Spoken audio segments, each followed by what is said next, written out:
In a distant future, humanity had spread far beyond Earth, colonizing planets across the stars. One of these colonies was called New Haven, a peaceful settlement on the edge of known space. It was a place where people worked hard but lived simple lives, farming, building, and dreaming of a better future. But peace never lasts forever.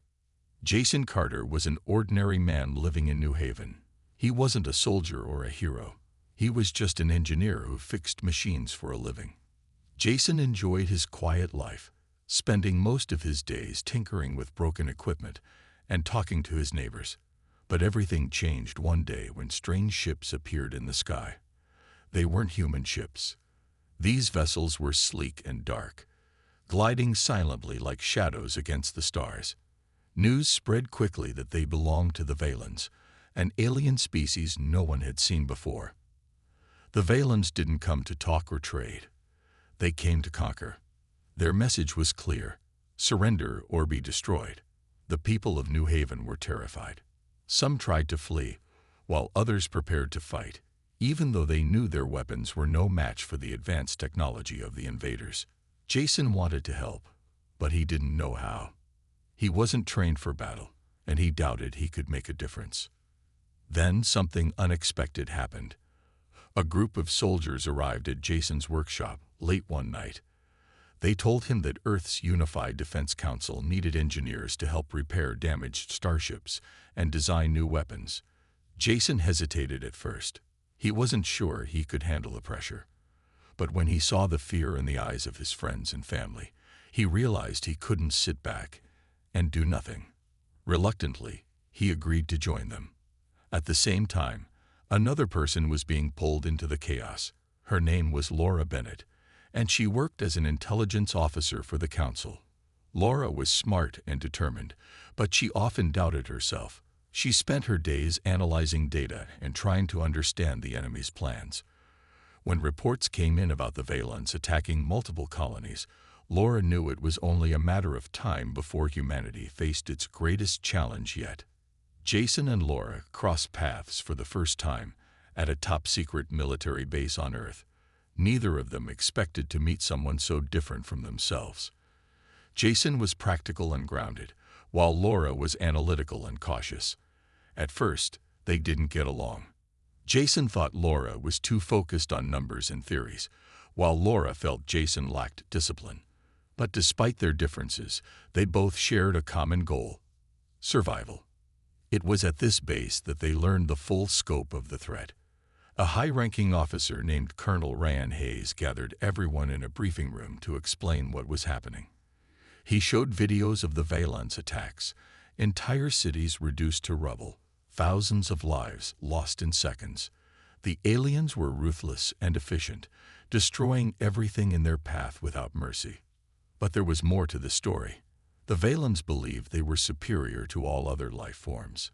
To them, humans were nothing more than pests to be exterminated. This arrogance was both their strength and their weakness. As Colonel Hayes explained, they think we're predictable. They think we'll give up when things get tough. But they don't understand us. Humans don't give up. We adapt, we improvise, and we fight back. These words stuck with Jason and Laura. For the first time, they felt a spark of hope. Maybe humanity wasn't as powerless as it seemed. Maybe they could find a way to win, even against an enemy as powerful as the Valens. Little did they know, their journey was just beginning. After the briefing, Colonel Ryan Hayes took Jason and Laura to a large room filled with holographic displays. The walls shimmered with images of battles from Earth's past, scenes of soldiers charging into battle, generals planning strategies, and ordinary people rising up against impossible odds. Jason and Laura watched in silence as the history of humanity unfolded before their eyes. "These are the moments that define us," Colonel Hayes said, his voice firm but calm. "These are the times when we prove that humans are not just survivors, we are fighters." He pointed to one display showing Alexander the Great leading his army across vast deserts. "Look at this man. He didn't have better weapons or more troops than his enemies. What he had was creativity. He outsmarted them every time." Laura tilted her head, studying the image closely. "But what does this have to do with us?" she asked.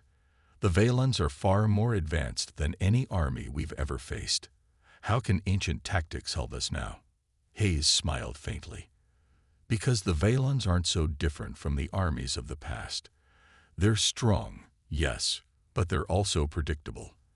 Their technology is impressive, but it's rigid. They rely on logic and calculations, not instinct or imagination. That's where we have the advantage." He moved to another display, this one showing soldiers storming beaches during World War I. "This was D-Day," he explained. "An attack that seemed impossible. The enemy had fortified positions, superior numbers, and a high ground. But the Allies won because they adapted. They used deception, surprise, and sheer determination to overcome the odds." Jason crossed his arms, thinking deeply. "So you're saying we need to be unpredictable, to think outside the box?" "Exactly," Hayes replied. "We can't win by fighting their way. We have to fight our way. Use what makes us human, our ability to adapt, improvise, and never give up." Over the next few days, Jason and Laura trained alongside other recruits. They learned how to use weapons, set traps, and work together as a team. For Jason, it was a steep learning curve. He wasn't used to holding a gun or following military orders. More than once, he stumbled during drills, earning frustrated looks from some of the soldiers. But he kept trying, determined to prove himself. Laura, on the other hand, excelled in strategy sessions. She spent hours studying maps and coming up with plans. Her mind worked like a puzzle solver, finding patterns and connections others missed. Still, she struggled with self-doubt. Every time someone praised her ideas, she wondered if they were good enough to face the Valons. One evening, after a long day of training, Jason found Laura sitting alone in the mess hall. She was staring at a tablet, scrolling through pages of data about the Valons. "You okay?" he asked, sitting down across from her. She sighed. "I don't know. I feel like I'm supposed to have all the answers, but I don't. What if my plans fail? What if people die because of me?" Jason shook his head. "You can't think like that. None of us has all the answers. All we can do is try our best. And honestly, your best is pretty amazing." Laura looked at him, surprised by the compliment. "Thanks, Jason. That means a lot." As the days passed, the two grew closer. They started bouncing ideas off each other, combining Jason's practical mindset with Laura's strategic thinking. Together, they came up with creative solutions no one else had considered. One idea involved using old mining equipment to create makeshift weapons. Another focused on exploiting the Valons' reliance on energy grids to disable their ships. Colonel Hayes noticed their progress and called them into his office. "I've been watching you too," he said. "You're onto something. Keep pushing those boundaries. Humanity's future might depend on it." Jason and Laura left the office feeling a mix of excitement and pressure. They knew the road ahead would be dangerous, but for the first time, they felt ready to face it. Whatever challenges lay ahead, they would meet them head-on, with courage, creativity, and the unshakable belief that humans could rise above anything. The time had come for Jason and Laura to put their training into action. Colonel Hayes informed them that they would be part of a covert mission aboard the starship Eclipse *. Their goal was clear but dangerous: infiltrate a Valon outpost orbiting a dying star and retrieve critical data about the aliens' command structure. It was a risky operation, one that could turn the tide of the war or result in disaster. Captain Mia Dawson, the leader of the Eclipse *, greeted the team as they boarded the ship. She was a no-nonsense woman with sharp eyes and a calm demeanor. "This isn't going to be easy," she warned. "The outpost is heavily guarded, and if we're caught, there's no backup coming. We'll have to rely on ourselves." Jason felt a knot tighten in his stomach. He glanced at Laura, who seemed just as nervous but tried to hide it behind her usual focused expression. The rest of the team included Ethan Cole, a hot-headed pilot known for taking risks, and Samantha Brooks, a quiet yet brilliant navigator who preferred logic over emotion. Though their personalities clashed, both were skilled and determined. As the Eclipse left Earth's orbit, the crew spent hours preparing for the mission. Jason worked with Ethan to modify some of the ship's equipment, turning harmless tools into potential weapons. Laura collaborated with Samantha to study the layout of the outpost, searching for weaknesses they could exploit. Despite their differences, everyone contributed in their own way. Tensions began to rise during the journey. Ethan grew frustrated with Samantha's cautious approach to navigation. "We don't have time to tiptoe around," he snapped one day. "If we take too long, the Valens will spot us before we even get close." Samantha didn't raise her voice, but her tone was firm. "And if we rush in without a plan, we'll get blown out of the sky. We need precision, not recklessness." Jason stepped in before the argument escalated. "Both of you are right," he said. "We need speed, but we also need smart moves. Let's focus on what matters, getting the job done." His words seemed to calm the tension, at least for a moment. Later that night, Laura pulled Jason aside. "Do you think we can really pull this off?" she asked quietly. "What if something goes wrong?" Jason sighed. "I don't know. But I do know that panicking won't help. We've trained for this. We've planned for this. All we can do now is trust each other and stay alert." When the Eclipse finally reached the outskirts of the Valon outpost, the mood shifted. The massive structure loomed ahead, its dark surface covered in glowing panels and weapons turrets. It looked impenetrable, a fortress floating in the void of space. Captain Dawson gave the final briefing. "Remember, stealth is key.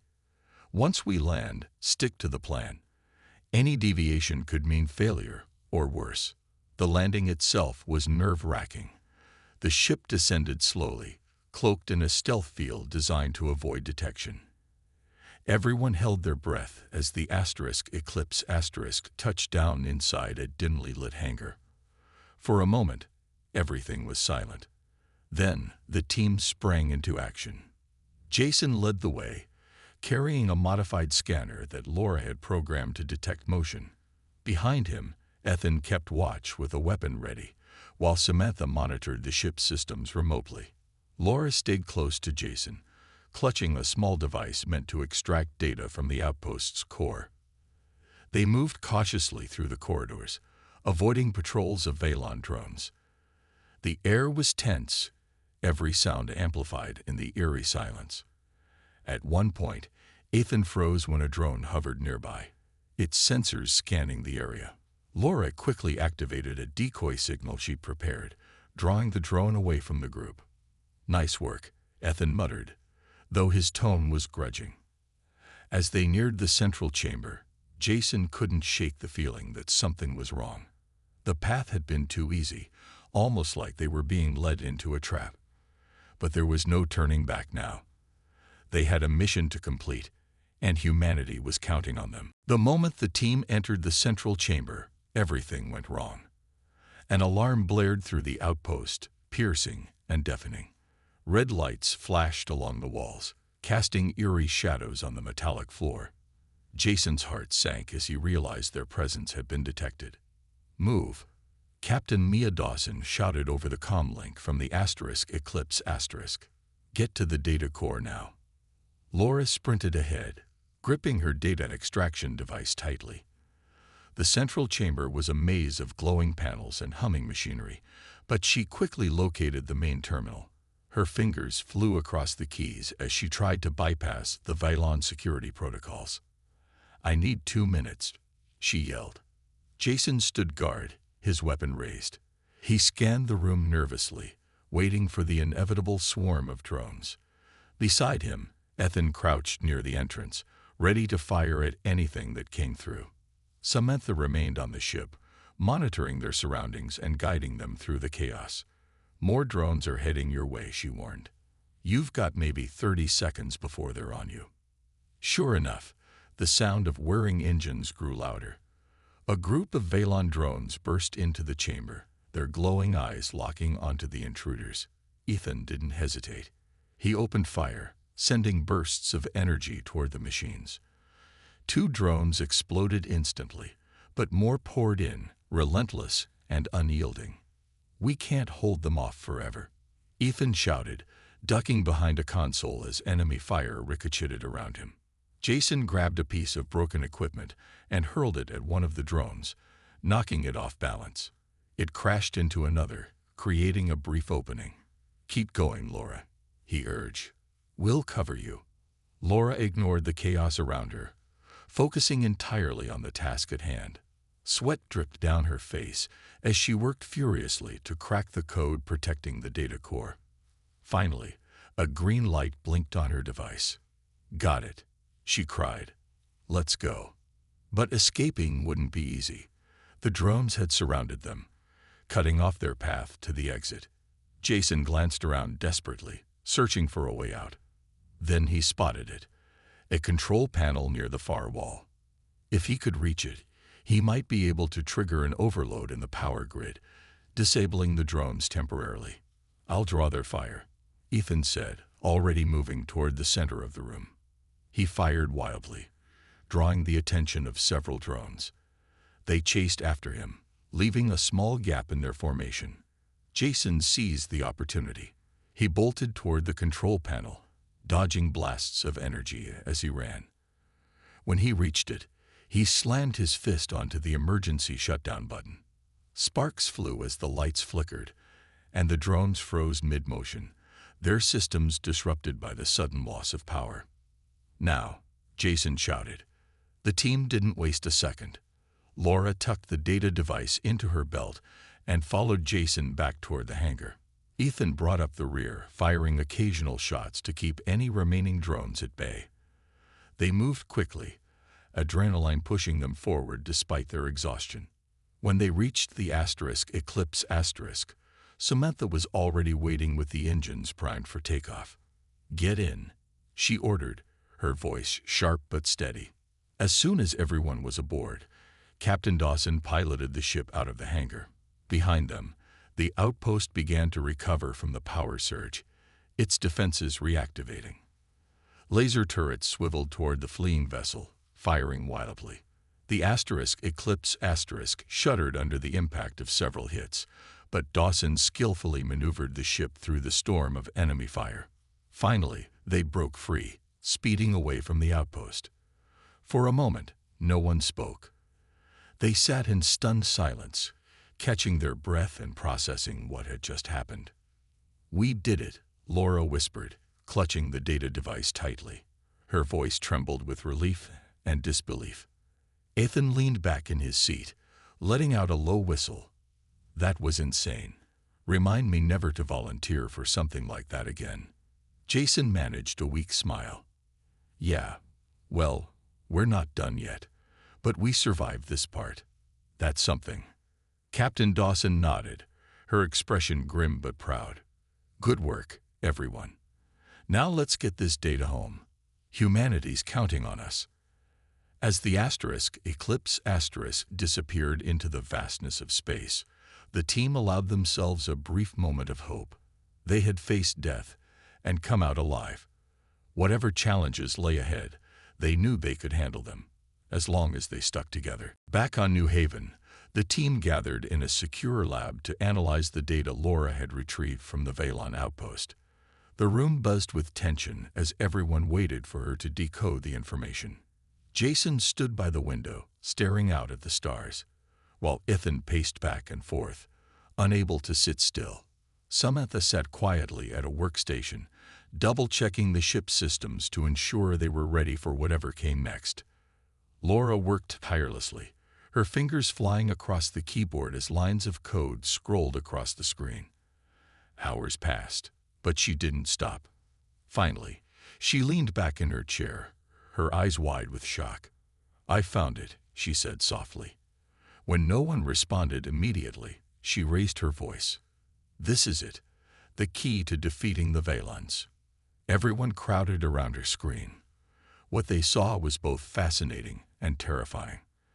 The data revealed that the Vaylon's entire empire relied on a centralized AI network called the Nexus Core. This massive system controlled everything, from their ships and weapons to their communication and decision-making processes. If the Nexus Core could be disabled or corrupted, the entire Vaylon war machine would collapse. Colonel Hayes arrived shortly after hearing the news. He listened intently as Laura explained the implications. "The Nexus Core is located on Xerath Prime," she said, pointing to a map displayed on the wall. "It's a fortress world protected by layers of defenses. Getting close to it will be nearly impossible." Hayes nodded thoughtfully. "If we can pull this off, it'll end the war. But we'll need a plan, and fast. The Vaylons won't stay blind to our movements for long." Jason stepped forward. "We've already proven we can hit them where it hurts. Let me lead the strike team. I know what it takes to get inside enemy territory." Laura hesitated before speaking up. "I should go too. My knowledge of their systems will be critical if we're going to disable the Nexus Core." Her voice wavered slightly, but her determination was clear. Ethan smirked. "Guess I'm coming along then. Someone's got to make sure you two don't get yourselves killed." Samantha shook her head firmly. "You'll need someone to guide you through space and monitor your progress remotely. I'll handle navigation and communications." Hayes studied the group for a moment before nodding. "All right. You'll have full support from command, but remember, this mission is classified. Only those directly involved can know about it. Failure isn't an option." Preparations began immediately. Weapons were upgraded, ships were outfitted with stealth technology, and decoy attacks were planned to divert the Vaylon fleet away from Xerath Prime. As the days passed, the weight of the mission settled heavily on everyone's shoulders. Jason spent hours practicing combat drills, determined to improve his skills. Laura pored over schematics of the Nexus Core, searching for vulnerabilities. Even Ethan seemed more serious, focusing on honing his piloting abilities.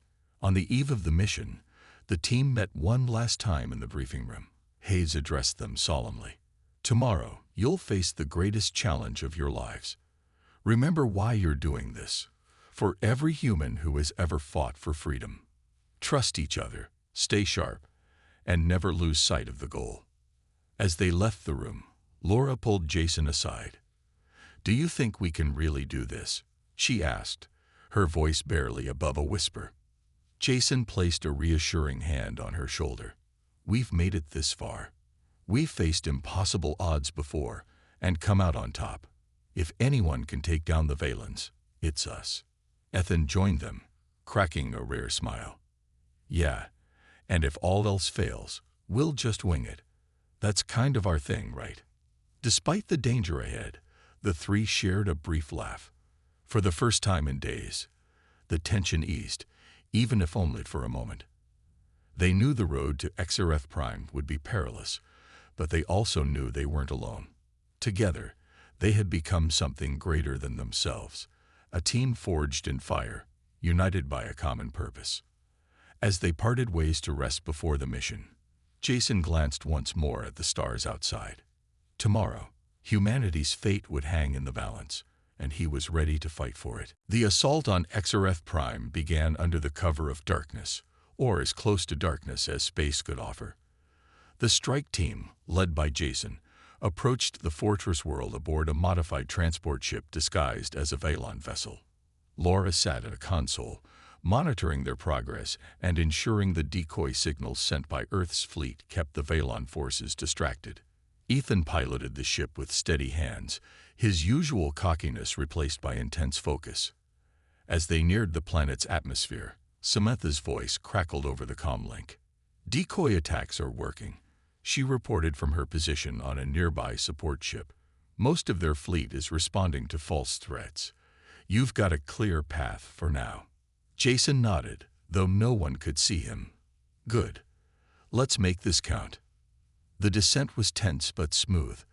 The transport ship landed in a remote area of the fortress, far from the main defenses. As soon as they touched down, the team sprang into action. They moved quickly through the shadowy corridors, avoiding patrols of Vaylon soldiers and drones. Every step felt heavier than the last, the weight of their mission pressing down on them. Laura carried a small device designed to interface with the Nexus core.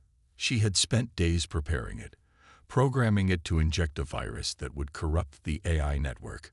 But getting to the core wouldn't be easy. The fortress was a labyrinth of traps, automated turrets, and reinforced doors. At one point, Ethan used a plasma cutter to break through a locked door, only to trigger an alarm. "We've got company," he shouted, spinning around just as a group of Valon guards rounded the corner. Jason reacted instantly, grabbing a nearby metal pipe and swinging it like a bat. It connected with the first guard, sending him sprawling. Ethan fired his weapon, taking out two more. Laura ducked behind a console, clutching her device tightly. When the skirmish ended, all three were breathing hard, their nerves frayed but their resolve unbroken. "Keep moving," Jason urged, wiping sweat from his brow. "We're almost there." Finally, they'd reached the chamber housing the Nexus core. It was a massive structure, pulsating with energy, and surrounded by rows of glowing panels. Laura stepped forward, her hands trembling as she connected her device to the core. Lines of code scrolled across the screen as the virus began uploading. "This is it," she whispered. "If this works, we'll shut them down for good." But nothing ever came easy. Alarms blared again, louder this time. Reinforcements poured into the chamber, forcing Jason and Ethan to form a defensive line. They fought fiercely, using every trick they'd learned during training. Jason improvised weapons from debris, while Ethan relied on quick reflexes and precise aim. Despite being outnumbered, they held their ground, buying Laura precious seconds. Suddenly, the lights flickered, and the hum of the Nexus core grew erratic. "It's working," Laura exclaimed. "The virus is spreading."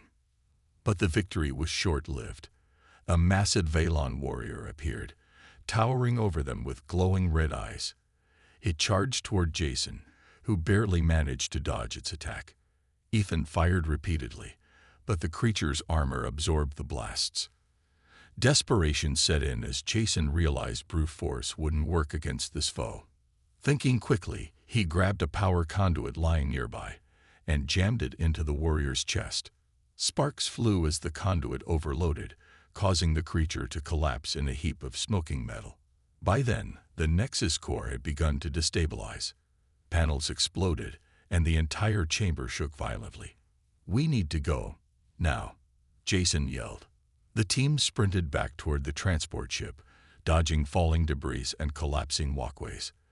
When they finally reached the vessel, Ethan took the controls, launching them into space just as the fortress started to implode behind them. As they escaped, explosions lit up the horizon of Exarath Prime. The Nexus core was gone, and with it, the Valon's control over their empire. For the first time in months, hope surged through the team. They had done the impossible. They had struck a fatal blow against the enemy. Back aboard the support ship, Samantha greeted them with relief. "You did it," she said, her voice filled with awe. "You really did it." Jason looked at his teammates, pride swelling in his chest. Together, they had proven that humanity wasn't just resilient, it was unstoppable. The collapse of the Nexus core sent shockwaves through the Valon Empire. Without their centralized AI network, their ships drifted aimlessly in space, their weapons deactivated, and their soldiers left without orders. Across the galaxy, human forces seized the opportunity to strike back. What had once seemed like an unwinnable war was now tipping decisively in humanity's favor. Jason, Laura, Ethan, and Samantha watched the aftermath unfold from the safety of their support ship. On the monitors, they saw images of Valon fleets breaking apart, their once mighty vessels colliding with each other or drifting helplessly. For the first time in months, there was a sense of relief, not just for the team, but for all of humanity. Laura leaned back in her chair, exhausted but triumphant. "It's over," she said softly, almost as if saying it aloud would make it real. "We actually did it." Ethan grinned, his usual bravado returning. "Yeah, well, don't get too comfortable. We still have to clean up the mess they left behind. Jason nodded. He's right. This isn't the end. It's just the beginning of rebuilding. But we've proven something important. No matter how powerful the enemy is, humans can find a way to win. As news of the victory spread, celebrations erupted across the colonies. People danced in the streets, cheered from rooftops, and lit up the night skies with fireworks. Earth's Unified Defense Council issued a statement praising the bravery and ingenuity of the strike team, calling them heroes who had saved humanity from extinction. Colonel Hayes personally commended them, his voice filled with pride as he shook each of their hands. But amid the celebrations, Jason found himself reflecting on everything they had been through. He stood alone on the observation deck of the support ship, staring out at the stars. Laura joined him after a while, carrying 2 cups of coffee. "You look like you're thinking too hard," she said, handing him one of the cups. Jason chuckled. "I guess I am. I keep wondering what made us different. Why were we able to beat the Valens when so many others couldn't?" Laura sipped her coffee thoughtfully before answering. "Maybe it's because we're not perfect. We make mistakes, we argue, we doubt ourselves. But we never give up. That's what makes us strong." Jason smiled. "You're probably right. And maybe that's why we're the true gods of war. Not because we're invincible, but because we refuse to stop fighting, even when the odds are against us." Back on New Haven, life slowly began to return to normal. The scars of the war remained: burned-out buildings, empty fields where crops had been destroyed, and families mourning loved ones. But there was also hope. People started rebuilding, working together to create a better future. The colony buzzed with activity as engineers repaired damaged infrastructure, farmers planted new crops, and children played outside again, laughter echoing through the air. For Jason, Laura, Ethan, and Samantha, life didn't go back to the way it was before the war. They had changed too much, seen too much. But they stayed close, forming a bond that went beyond friendship. They knew they had faced the darkest moments together and come out stronger on the other side. One evening, as they sat around a fire under the stars, Ethan raised a toast. "To us," he said, holding up his cup, "the most unlikely heroes in the galaxy." They clinked their cups together, laughing and sharing stories of their adventures. In that moment, they weren't just survivors. They were symbols of humanity's resilience. They had proven that even in the face of overwhelming odds, humans could adapt, improvise, and triumph. And as the fire crackled and the stars shone brightly above, Jason felt a deep sense of peace. Humanity wasn't defined by its weapons or technology. It was defined by its spirit, the unyielding determination to fight for a better tomorrow.